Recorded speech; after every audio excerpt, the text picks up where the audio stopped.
সংস্কারের কিছু বিষয়ে মতানৈক্য থাকলেও জনগণের স্বার্থে এবং গণতন্ত্রের ভিত্তি শক্ত করতে বড় দল হিসেবে অনেক কিছুতেই ছাড় দিচ্ছে বিএনপি। এর লক্ষ্য যাতে জনগণ ও রাজনৈতিক দলগুলো এগিয়ে আসে এবং একটি নির্বাচনী প্রক্রিয়ার দিকে এগিয়ে যাওয়া যায়। এসব কথা বলেছেন বিএনপির ভারপ্রাপ্ত চেয়ারম্যান তারেক রহমান। কেউ যাতে ষড়যন্ত্র করতে না পারে, নেতাকর্মীদের সেদিকে সজাগ থাকার আহ্বান জানান তিনি।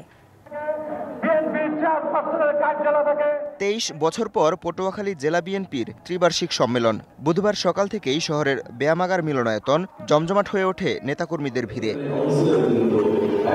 সম্মেলন উদ্বোধন করেন বিএনপির জাতীয় নির্বাহী কমিটির ভাইস চেয়ারম্যান আব্দুল আওয়াল মিন্টু। পরে বক্তব্য দেন কেন্দ্রীয় ও স্থানীয় নেতারা।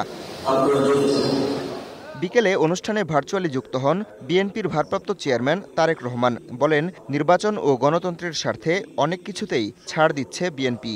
হতে পারে আমরা তাদের সাথে কোনো বিষয়ে একমত নই, তারপরেও আমরা গণতন্ত্রের ভিত্তি যাতে রচিত হয়, গণতন্ত্রের ভিত্তি যাতে শক্তিশালী হয়, তার জন্য আমরা ছাড় দিয়েছি। তারপরেও মানুষ আসুক, দলগুলো আসুক, আমরা একটি নির্বাচনী প্রক্রিয়ার দিকে এগিয়ে যাই।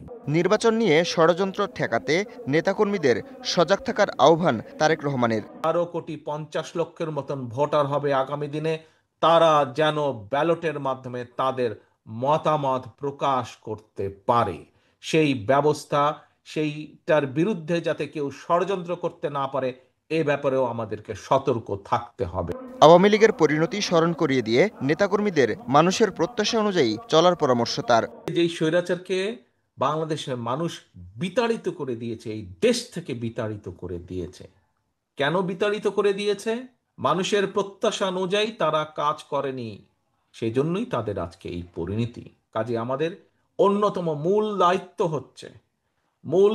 হচ্ছে মানুষের প্রত্যাশা অনুযায়ী দলের নীতি, আদর্শ ও উদ্দেশ্য জনগণের সামনে তুলে ধরতে নেতাকর্মীদের প্রতি আহ্বান জানান বিএনপির ভারপ্রাপ্ত চেয়ারম্যান।